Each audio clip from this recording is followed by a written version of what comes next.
Hello, 6th graders. Welcome to Big Ideas Math, Contract Math, Section 6.6, 2014 edition, Discounts and Markups lesson. Pause while you write Section 6.6, 2014 lesson in your math notebook. Pause again while you write today's lesson objective in your math notebook. Today's objective is use the percent equation to find discounts and markups of items. Today we'll be working on page 248 in your math textbook. Example 1, finding a sale price. The original price of the shorts that are shown in the picture is $35. What is the sale price? So method 1, it says first find the discount, and it says the discount is 25% of $35. So we write the percent equation, which you should remember is A equals P times W. So the part equals the percent times the whole. So we substitute in our 25% for the percent and 35 for the whole, because that's the whole price. And we multiply. And when we get the $8.75, that's not the sale price. That's how much money we are saving. So that's how much money we're getting off of the original price. So the sale price equals the original price minus the discount. So that's the $8.75. So we take the original price, $35, and we subtract the $8.75. And we get $26.25. So the sale price is $26.25. That's the first method. And the second method, we first find the percent of the original price. And so we can take 100% minus 25% equals 75%. So that's how much we would be paying. So if you look at your study tip, it says a 25% discount is the same as paying 75% of the original price.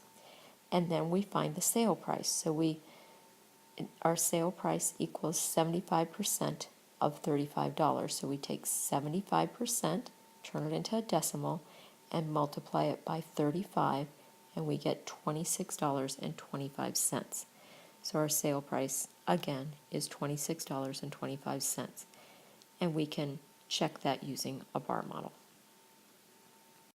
Moving on to page 134 and example 2, we're finding an original selling price. So we're kind of working backwards and looking at what the original price of a pair of shoes was. So it says, what is the original price of the shoes?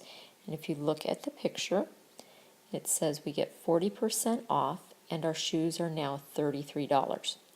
So the sale price is 100% minus 40% equals 60%. So we know we're only paying 60% of the original price.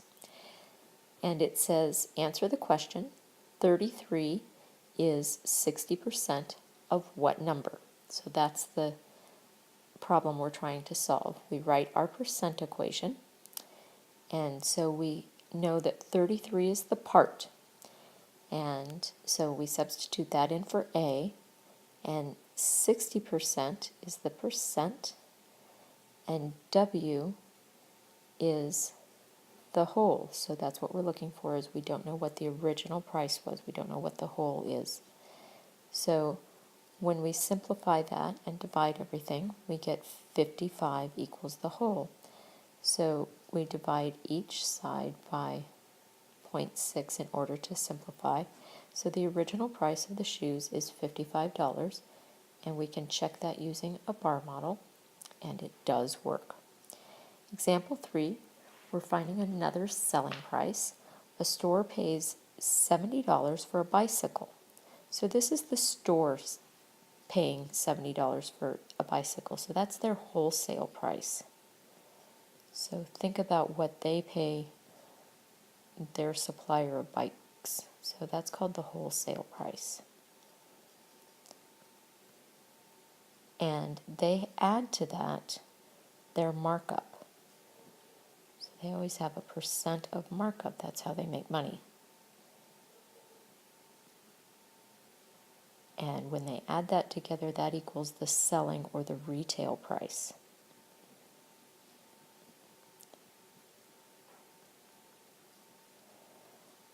So the percent of markup is 20%.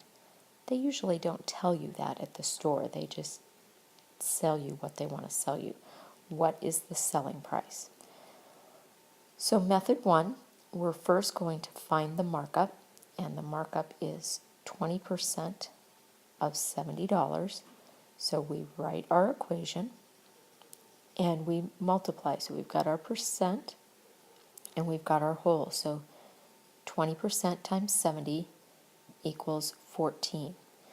So the selling price, that's kind of what I wrote off to the side, equals the cost to the store plus the markup. So $70 plus 14 equals $84. So that's the selling price. So that's method 1. Method 2, we're going to use a ratio table. The selling price is 120% of the cost to the store. So we get 120% because you pay 100% of the cost to the store plus 20%, you as a customer. So when we know that 100% of the cost to the store is $70 and 20% of that is $14, then we can add that up and we get $84. So the selling price is $84. We just put it in a table format. There's not much difference between those two methods. We can check them, and they both work out on our bar model. Your assignment for this lesson is to complete the following on your own problems, which are also found on pages 248 and 249 of your textbook. Show your work and be prepared to share during our next class.